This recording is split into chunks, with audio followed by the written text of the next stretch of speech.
Hello friend, good morning. So இப்போதான் coffee போட்டு குடிக்கலான்னு வந்தேன், குளிச்சுட்டு வந்தோடனே. ஸோ 11 மணிக்கு யாரெல்லாம் காஃபி போட்டு குடிப்பீங்கன்றத ஷேர் பண்ணிக்கோங்க. எங்கள் வீட்டில் பார்த்தீங்கன்னா எங்கள் அம்மா சித்தி எல்லாம் குடிப்பாங்க. ஸோ இப்போ கொஞ்ச நாளாக ரீசெண்டாக இந்த பழக்கம் எனக்கும் வந்துச்சு.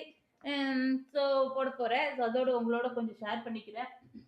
யாரெல்லாம் 1 மணிக்கு விஜய் டிவியில் பாண்டியன் ஸ்டோர் பார்ப்பீங்கன்றத கமெண்ட் பண்ணுங்க. ஸோ அந்த பாண்டியன் ஸ்டோர் சீரியலை நான் வந்து நைட்டு என்னால் பார்க்க முடியாது, பசங்களாம் படிக்கிறதுனால.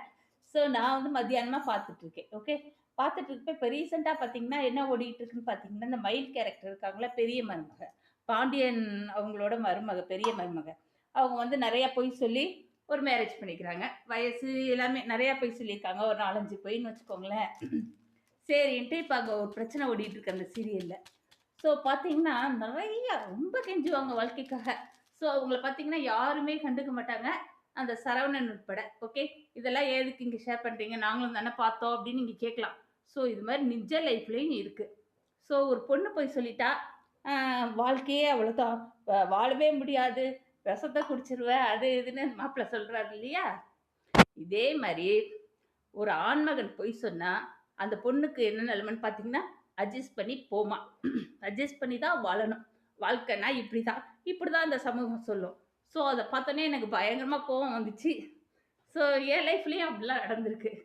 ஓகே, பொய் சொல்ல மாட்டேன், திருட மாட்டேன், பித்தலாட்டம் பண்ண மாட்டேன். ஆனாலும் இந்த உலகம் வந்து குற்றவாளி கூண்டில் வச்சு நம்மள 1000 கொஸ்டின் கேட்கும். ஓகே, ஜென்ஸுக்கு இதெல்லாம் கிடையாது. 1000 பொய் சொன்னாலும் நீ வந்து அட்ஜஸ்ட் பண்ணி தான் போகணும்னு சொல்லுவாங்க. ஸோ நமக்கும் வேற லைஃப் இல்லை. ஓகே, அதனால அட்ஜஸ்ட் பண்ணி போகணும். இப்படி தான் இருக்காங்க. ஸோ இந்த மாதிரி யாரையா பார்த்தீங்கன்னா தயவிட்டு வீட்டுக்கு வந்தவங்க 1-2 தப்பு பண்ணியிருந்தா மன்னிச்சு விட்டு, இனிமே இந்த தப்பை செய்யாதன்னு கண்டிச்சு அவங்கள ஏற்றுக்கின மனப்பக்குவத்துக்கு கொண்டு வந்துருங்க. அல்லது அவங்க பேரண்ட் அந்த பையனை கைட் பண்ணணும். இப்படி இருக்கக்கூடாது, இது தப்பு, பெண் பாவம் பொல்லாதது அப்படின்னு சொல்லி கைடன்சி பண்ணணும்.